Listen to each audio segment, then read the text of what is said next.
এই ধানটার বিশেষ কিছু বৈশিষ্ট্য আছে যেটা আপনাদের দেখালে বা আপনার মাঠে গিয়ে কোথাও যদি বৃধান 93 থাকে, এই কুশি অবস্থায়, সর্বোচ্চ কুশি অবস্থায় আপনি দেখে তার বাস্তবতা ভালো লাগা তৈরি হতে পারে। আসসালামু আলাইকুম সম্মানিত দর্শক শ্রোতা ও কৃষক ভাইরা, আমি মোহাম্মদ আতিকুর রহমান, উপসহকারী কৃষি কর্মকর্তা, রানীনগর, নওগাঁ। আমি যে মাঠে এসেছি এইটা বৃধান 93 আমন মৌসুমের স্বর্ণা ধানের বিকল্প জাত হিসাবে যেটি গবেষণা থেকে এসেছে, সেই বৃধান 93 আমনের একটা লেটেস্ট এবং রোগ প্রতিরোধ ক্ষমতা সহনশীল জাত এবং উফশি জাতের একটা ধান।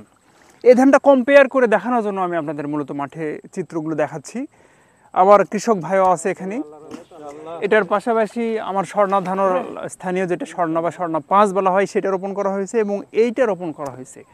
এটা প্রায় রাস্তার পাশে করেছি, এই জন্য আমার কৃষক ভাইরা যাওয়া আসার সময় যেন এটা দেখতে পায়। এটা প্রদর্শনী নয়, কৃষক ভাই নিজে সুন্দর করে লাইন লগো করে রোপণ করেছেন।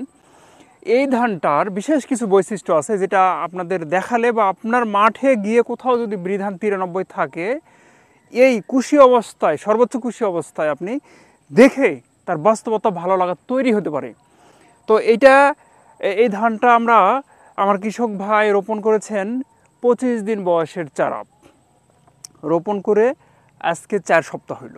4 সপ্তাহে কুশি কত সর্বোচ্চ এসেছে উনি গুনেছেন, আমিও গুনেছি।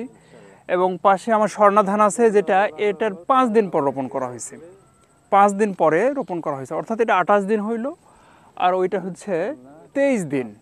কিন্তু কম্পেয়ার যদি আমরা দেখি, চিত্রে দেখলে বুঝতে পারবেন যে ওইটাতে গ্রোথই আসেনি এখনও, ওটাতে এখনও কোনো গ্রোথ আসেনি। আর এটার মনে হয় যে একটা হাইব্রিড ধানের মতো কোয়ালিটি এবং সর্বোচ্চ ফলন আশা করা যেতে পারে। এবং কতগুলান কুশি পেলেন এবং এটা কেমন ধান আমি এই কৃষক ভাইয়ের কাছ থেকে শুনবো। এবং কয়েকটা আমরা কুশি গুনেছি, আমরা কতগুলান প্রতি গোছাতে কতগুলান আছে আমরা এটা গুনেছি এবং এটা আপনাদের সামনে আজ যেহেতু 28তম দিন রোপণের, এবং প্রতিরোধ ক্ষমতা অনেক, কোনো রোগবালাই নেই, বিএলবি নেই, তেমন পোকামাকড় নেই, সাধারণ পরিচর্যার মাধ্যমে এটা হয়েছে। আসসালামু আলাইকুম। ওয়ালাইকুম আসসালাম রহমতুল্লাহি বারাকাতু। ভাই, আপনি এই যে ধানটা যে রোপণ হয়েছে এটা এই গুছি গুনলেন, গুছি কতগুলো আছে? আছে একটা গুছি চারাতে দেখলাম যে 30 থেকে 32টার মতো চারা হয়েছে একটাই। আর সর্বনিম্ন কত আছে? নিম্নে আছে এটা হচ্ছিল 21টা। 21টা একেবারে কম যেটা সেটা 21টা, আর সর্বোচ্চ ভালোগুলান যেগুলো সেগুলো 32টা। 32টা মানে 28 দিন বয়সের রোপণ করার পর 28 দিন বয়সের এই চারাতে এরকম খুশি হয়েছে। তো এটা আশা করা যায় কেমন হতে পারে? খুব উন্নত হবে দিবে, কারণ বৃক্ষ ফল পরিচয় ইনশাআল্লাহ। গাছ দেখে বুঝতে পারছি আমার খুব সুন্দর ভালো লাগছে ইনশাআল্লাহ। আচ্ছা আচ্ছা, আলহামদুলিল্লাহ।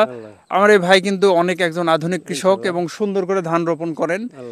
আর এই ধানে আরো কিছু বিশেষ বৈশিষ্ট্য হচ্ছে এই ধানটা সেম স্বর্ণা ধানের অনুরূপ, ভাত খেতে ঝরঝরা এবং স্বর্ণা ধানের 2 সপ্তাহ আগে কর্তন করা যায়, অর্থাৎ বৃধান 49-এর সমসাময়িক সময়ে একই সময়ে কর্তন করা যায় এবং এর বাজার মূল্য ভালো।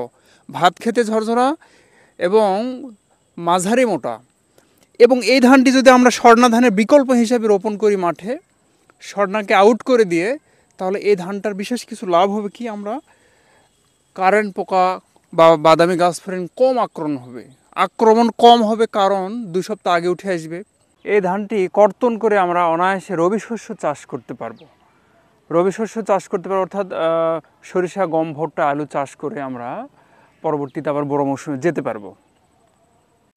পাশাপাশি ব্লাস্ট রোগের আক্রমণ কম হবে, প্রতিরোধ ক্ষমতা অনেক বেশি, হাই ভিগর। দেখতে তো হাইব্রিড ধানের মতো মনে হয় না? এটা ইনশাআল্লাহ অনেক উন্নত না? হ্যাঁ জি। এটা আর অন্যান্য কৃষক ভাইরা দেখে কি চাষ করতে পারে? অবশ্যই, কারণ আমাকে নিজেই তো ভালো লাগছে ইনশাআল্লাহ। আচ্ছা আচ্ছা, ধন্যবাদ ভাইকে, আসলে ভালো লাগছে।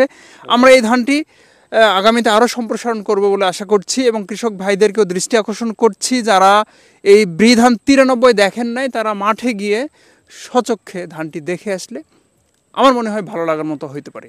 ধন্যবাদ সকল কৃষক ভাইদেরকে। আসসালামু আলাইকুম।